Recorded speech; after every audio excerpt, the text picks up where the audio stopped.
Okay, so after removing the real thick edges with an alternate flaking technique or a zigzag technique, I've got to figure out how I'm going to flatten this out. I need to remove this mass here and this mass here for sure. I may still be left with some cortex on the finish point, but I think that's thick enough that I can run flakes across both sides, but we'll see. Flakes real nicely. It almost wanted to dive in there, but that's pretty common with material that flakes nicely. I think I'll be able to make a point out of this without losing much width. So yeah, I'm just going to reduce this down to and get it as flat as possible.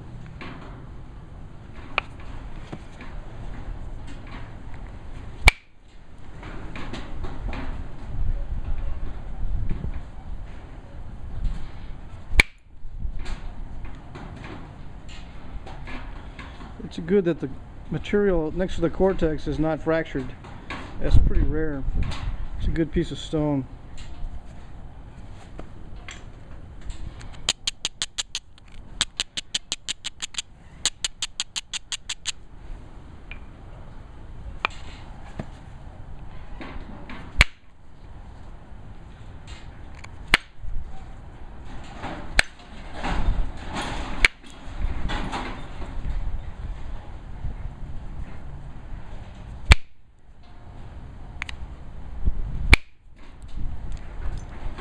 Pretty windy again today, so sorry about that. It seems that whenever I sit down to flint knap, the wind picks up, so which is not a bad thing as far as ventilation goes, but it really messes with the audio.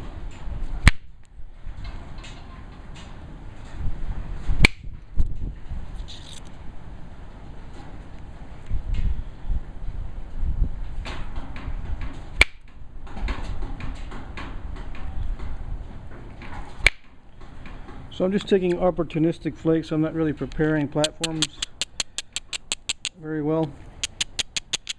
I'm going to prepare some along this edge, just quickly.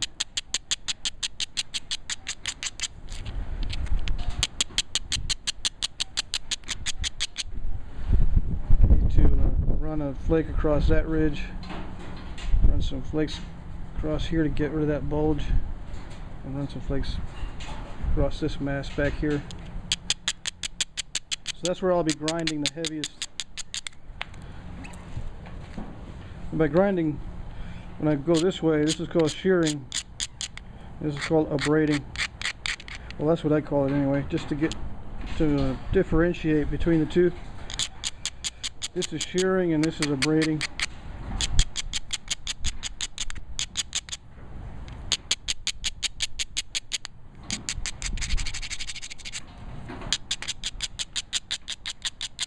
So shearing moves the edge either that way or this way, and abrading doesn't really remove flakes. It removes very small flakes, but when you do the shearing action, it removes larger flakes, and it can change the contour of the edge quite a bit. Anyway.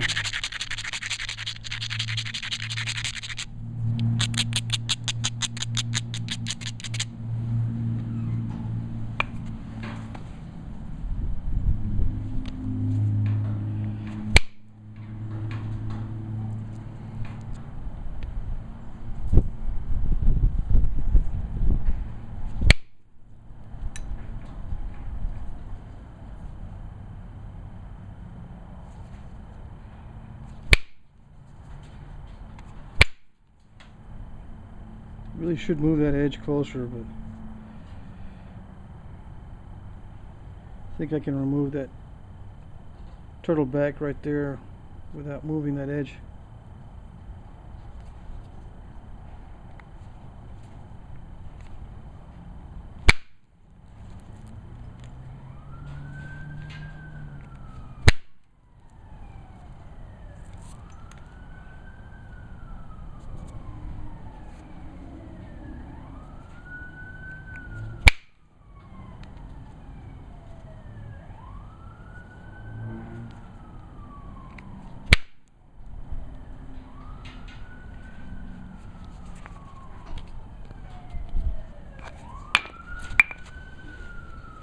I keep dropping things because it's hard to look through the viewfinder and hold and manipulate these things. I don't flint-knap through the viewfinder, but I do reposition to center, and that's when I tend to drop things, when I look through the viewfinder.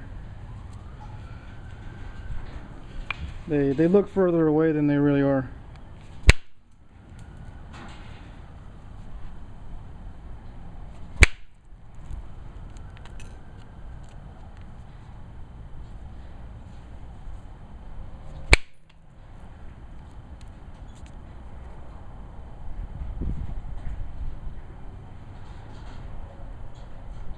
So yeah, I'm going to need to move that edge.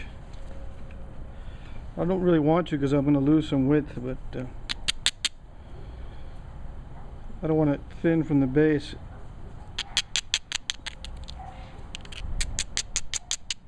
I would hate to snap this thing. I want to preserve the length. I'd rather preserve the length than the width on this one.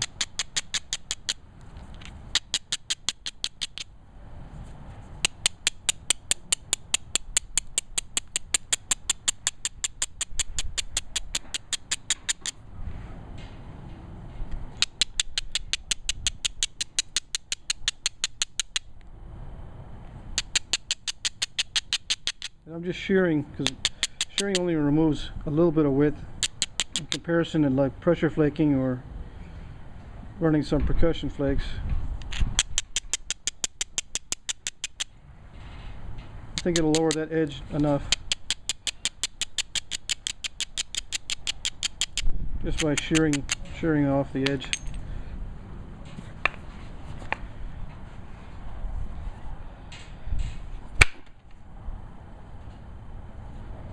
I'm going to take a basal thinning flake, but I'm going to go this way. I'm going to shoot diagonally instead of straight in.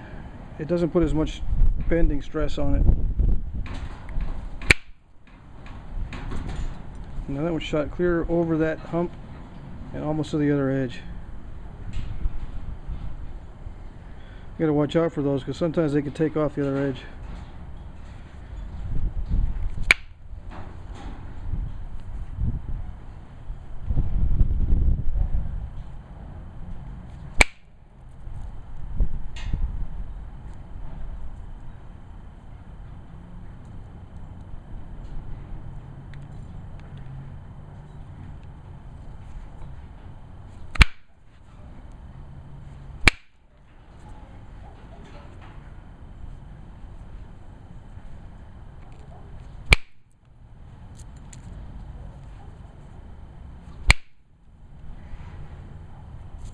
Really nice material. Has real nice flaking characteristics.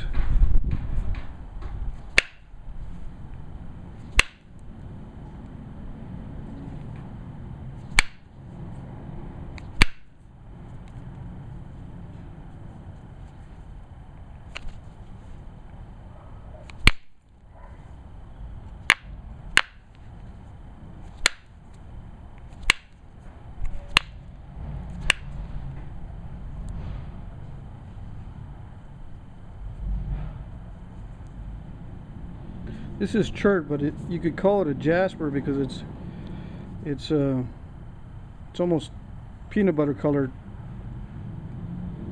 In fact, that's what I think that's the nickname of this stuff, is peanut butter Chert, but I'm not sure.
Sorry about the noise.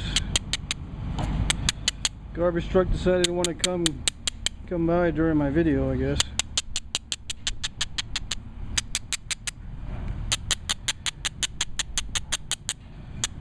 Haven't heard an ambulance or the garbage truck all day, and then start the camera and there they come.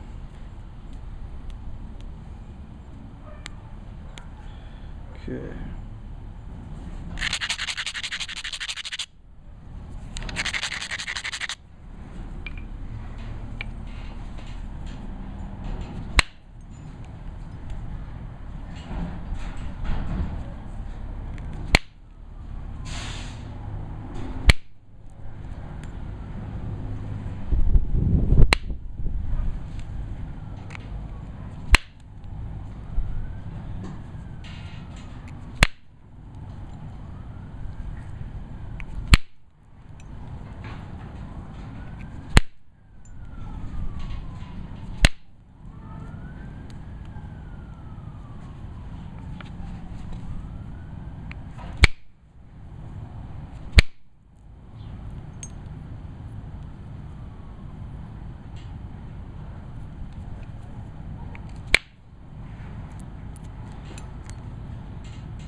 Trying to take a shortcut. When I do that, I end up crushing the edge.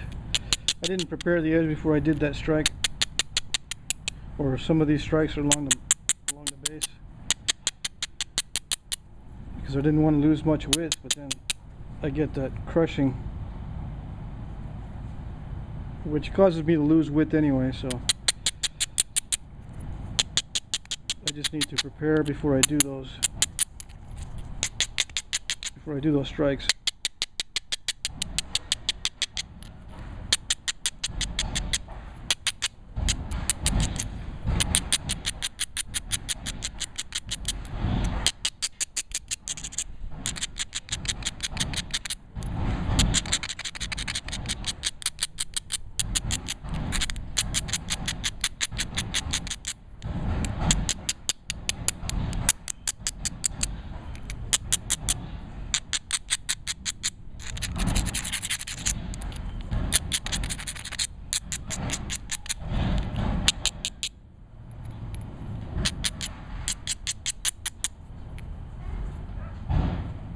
I don't know if you can hear that in the background, but that garbage truck is really beating up that dumpster.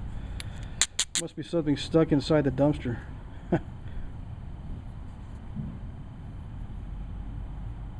Yeah, the neighbor must have stuck something really big or heavy inside that dumpster and caught it all on video.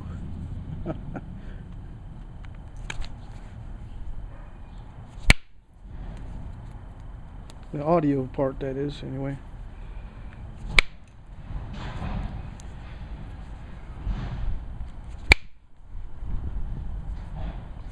Trying to get rid of that mass here.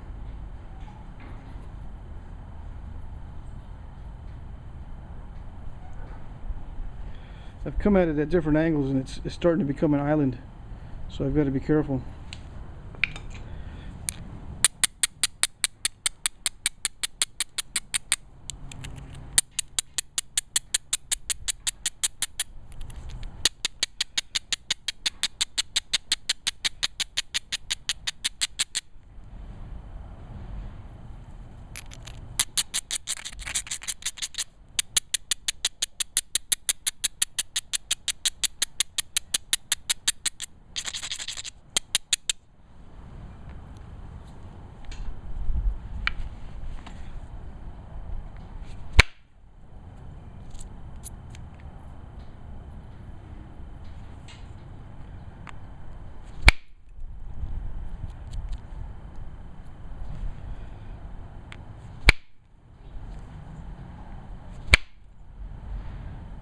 Yeah, sometimes you can overpower the steps with a hard enough strike and enough mass and pop those right off.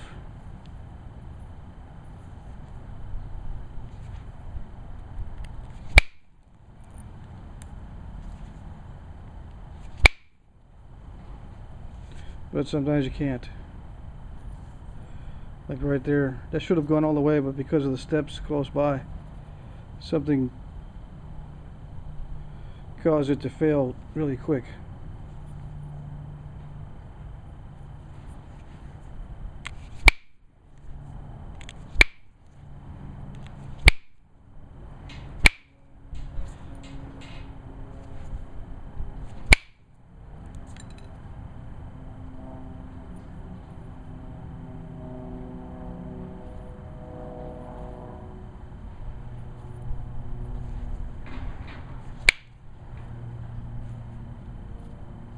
So it looks pretty flat.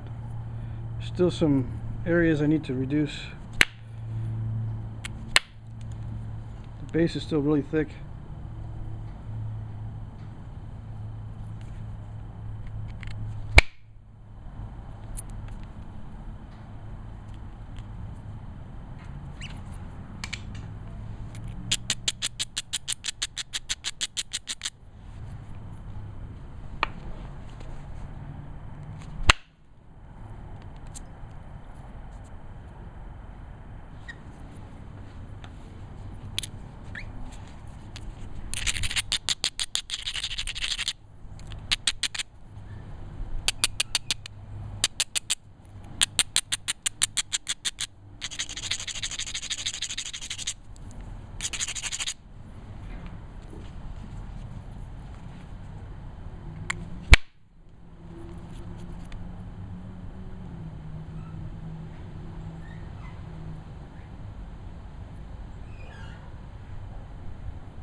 I should be able to eliminate that lump right there. It's almost a step fracture, but it feathers out a little bit more than a regular step fracture, so it'll be easier to remove.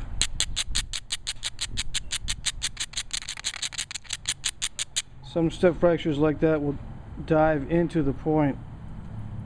I don't think that dived in. I think that went in and then popped back out. So I should be able to remove that mass altogether. Yeah. Yeah, see, if that flake had dived in, there'd still be a little remnant of that crack in there.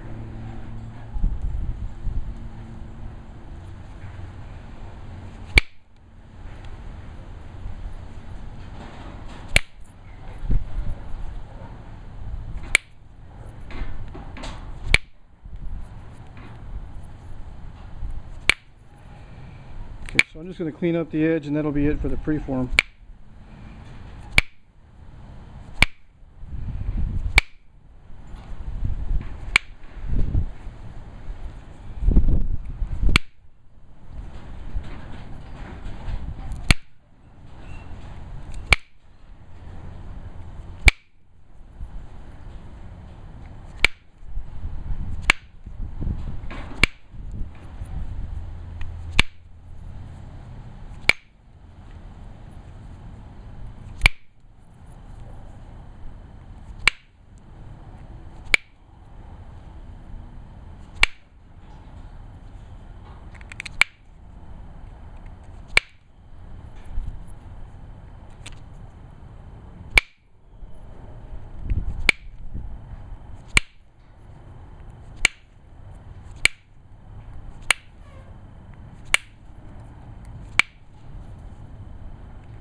Looks like there may be some strange cracking in here.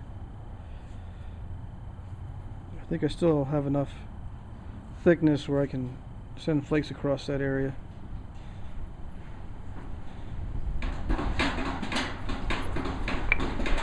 Okay, it's 25 minutes. I'll go ahead and stop the video here and continue on the next one. That's good for the preform.